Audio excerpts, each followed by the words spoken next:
Tingnan nyo po yung dagat, no, di ba? Linis, clear na. Uy. Ito malaki, malaki. Ayun. Tingnan. Kaso walang sipit. Tingnan nyo mga kabayan ko, di ba? Pangulam daw to, wala kayong ulam eh. Ayun po. Wala. Nasipit. Ma'am, ingat ha, nasisipit ka na eh. Ito yung epekto ng paglinis ng ng Manila Baywalk Dolomite Beach, mga kabayan ko, no. Ito si Sir, oh. Uy. Mukhang may nakita tayo na dinampot ni Sir. Sir, magandang hapon. Ano yan, Sir? Mamaw. Limasag, oh. Ayan, malimasag mga kabayan ko. Pakita nga, Sir, pakita sa video, Sir. Ito, may malaki dito. Ayan. Ayan, no. Alimasag na nakuha si Sir, mga kabayan ko. Tsaka yung tingnan nyo po yung dagat, no, di ba? Linis, clear na. Uy. Ito malaki, malaki. Ayun, no. Tingnan. Kaso walang sipit. Tingnan nyo mga kabayan ko, di ba? Pangulam daw to, wala kayong ulam eh. Pangulam na daw, sabi ni Sir. Di ba mga kabayan ko, no? Ang linis. Tingnan nyo yung dalampasigan, mga kabayan ko. Napapansin nyo ba yung dalampasigan? Diba, napakaganda pagmasdan, napakalinis, at kung saan, ito nga si Ma'am saka si Sir, siguro natukso silang lumusong at nakakita sila ng alimasag. Ayan, kita nyo, diba? So ito po yung sa ating namang likuran, mga kabayan ko. Yan po yung ating napapansin dito, no? Na nag-i-enjoy yung ating mga kabayan sa kanilang pamamasyal. May mga alimasag na pala ngayon dito, mga kabayan ko. Wala, Sir, eh. Ito si Ma'am din, oh. Enjoy naman si Ma'am maghuli ng alimasag. Marami ba, Ma'am? Marami?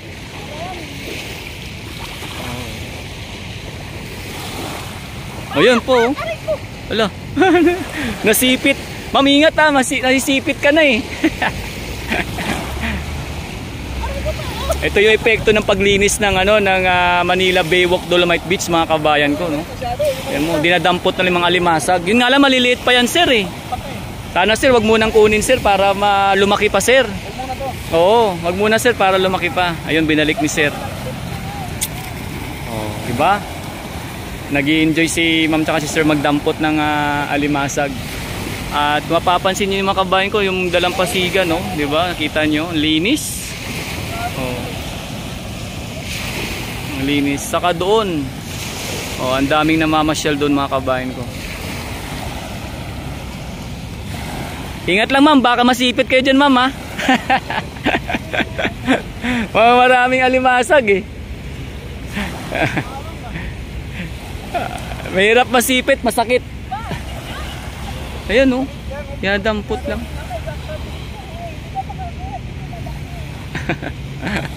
Nag-i-enjoy sila, Ma'am tsaka si Sir manguha ng alimasag. Pero yun nga, mga kabayan ko, sinabihan naman natin sila, Ma'am tsaka si Sir, na kung maliit pa, wag na muna nilang kuhanin kasi para lumaki pa, sayang naman, di ba? At syempre magkaanak pa ba at mas lalong dumami. Ganda ng ating Manila Baywalk Dolomite Beach, mga kabayan ko. Tingnan nyo naman, napakalinis, oh. Di ba?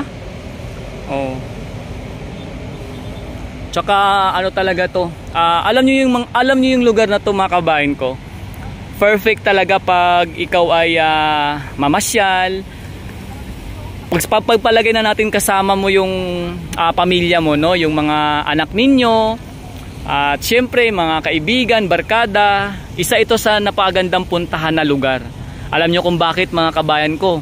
Kasi maliban sa makakatagpo kayo dito ng mga bagong kaibigan, bagong kakilala, makikita tayo ng magandang view, no?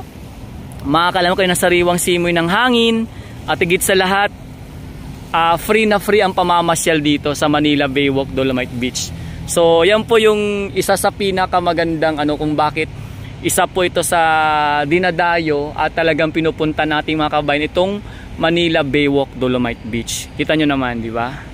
Ang laki ng pinagbago, no? Simula nung mapalitan ng buhangin, matanggal yung mga basura, yung mga burak, ganto na yung resulta.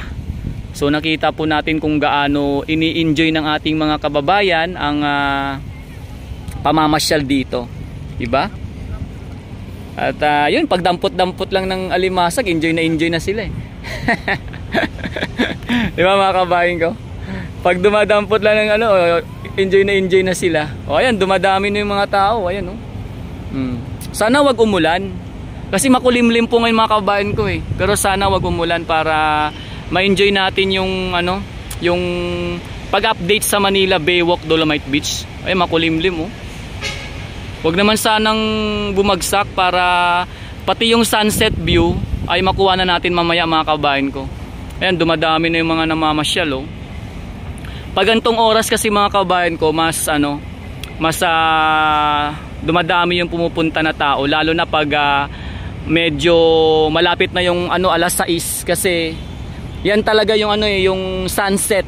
Maliban kasi sa pagpunta sa Dolomite Beach, yung isa sa pinaka dati pa noon pa talaga, yung inaabangan dito yung sunset view, no, yung sunset view. Tapos 'di ba pag nasa dalampasigan ka ng dagat na malinis, ay talagang may enjoy mo, 'di ba? May enjoy mo yung hindi lamang yung view, kundi yung nature, 'di ba? Wow, nature. Sabay ganoon eh, 'di ba? Kaya perfect talaga pasyalan Manila Baywalk Dolomite Beach mga kabayan ko. Kahit araw-arawin natin dito mapasyal, o kahit araw-arawin natin pumasyal dito, araw-arawin kung mag-live at mag-upload ng video dito. O, di ba? So, yan po yung isa sa kadahilanan kung bakit itong Manila Baywalk Dolomite Beach ay pinupuntahan, dinadayo ng ating mga kabayan kahit sila po ay malayong lugar pa nang galing. Tapos yung ating mga kababayan, no, galing pa sa ibang bansa, talagang minsan, dahil 'di ba po pag nagla-live tayo nanonood po sila.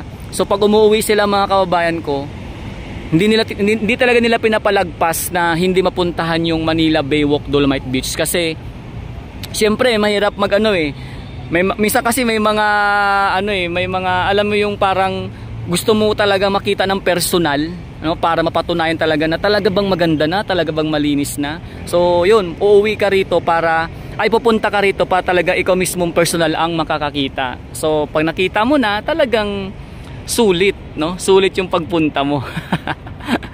So ayan po, bali enjoy lang yung ating mga kabayan ko sa kanilang viewing dito sa may dalampasigan.